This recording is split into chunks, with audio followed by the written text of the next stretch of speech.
Of the ring ಅಲ್ಲಿ ಏನಾಯ್ತು, ಗೋಕರ್ಣಕ್ಕೆ ಹೋದೆ ಒಬ್ನೇ ರಿಲ್ಯಾಕ್ಸೇಷನ್ ತರ. ಮೀನ್ ಹಿಡಿಯೋರು ಬೀಚ್ ಅಲ್ಲಿ ಮೀನ್ ಹಿಡಿತಾ ಇದ್ರು, 3 ಜನರಿದ್ರು. ಒಂದ್ ಸ್ವಲ್ಪ ಕುಡ್ದಿದಾರ ಅವರು. ನಾನು ಇನ್ನ 16 years ಅವಾಗ ನಂಗೆ. ಸೊ ಈ ಸಿಚುವೇಶನ್ ಅಲ್ಲಿ ನಾನು ಹೋಗಿ ಅಣ್ಣ ಏನ್ ಆಯ್ತು ಮೀನ್ ಹಿಡಿತಾ ಇರ ತೋರಿಸಿ ಅಂತ ಕೇಳಿದೆ. ನಾನು ಕೇಳಿದಕ್ಕೆ ಅವ್ರು ಏನಂದ್ರು, ನನ್ನ ಫೋನ್ ಇಯರ್ಫೋನ್ ಎಲ್ಲ ಇತ್ತಲ್ಲ ನನ್ನ ಅಟ್ಯಾಕ್ ಮಾಡಕ್ ಸ್ಟಾರ್ಟ್ ಮಾಡಿದ್ರು. ಆ ಸಿಚುವೇಶನ್ ಅಲ್ಲಿ ಅವನು ಒಬ್ಬ ತುಂಬಾ ಹತ್ರ ಬಂದು ಒಂದು ಪಂಚ್ ಮಾಡಿದೆ, ಕೆಳಗಡೆ ಬಿದ್ದಿದ ತಕ್ಷಣ ಇನ್ನೊಬ್ಬ ಅಲ್ಲಿ ಹಿಂದೆ ಇರೋ ಸ್ವಲ್ಪ ಘಟ ಇದ್ದ, ಅವನ ಹತ್ರ ಕಡ್ಡಿ ಇತ್ತು, ಅದ್ರಲ್ಲಿ ಎತ್ತು ಬೀಸ್ದ. ನನ್ನ ರೀಫ್ಲೆಕ್ಸಸ್ ತಕ್ಕಂಗೆ ನನ್ನ ಕೈ ಹಿಂಗೆ ಎತ್ತಿ ಮೇಲಿಂದ ಇನ್ನೊಂದು ಓವರ್ ಅಂಡ್ ರೈಟ್ ಪಂಚ್ ಕೊಟ್ಟೆ, ಬಿದೋದ. 3 ರೌಂಡ್ ಅಲ್ಲೇ ಫ್ರೀಸು.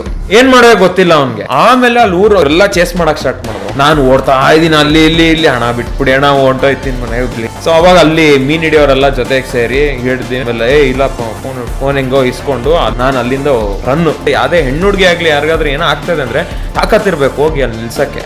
ಬರೀ ಗಂಡಸ್ರಿಗೆ ಅಂತಲ್ಲ, ಹೆಂಗಸ್ರಿಗೂ ಇರ್ಲೇಬೇಕು.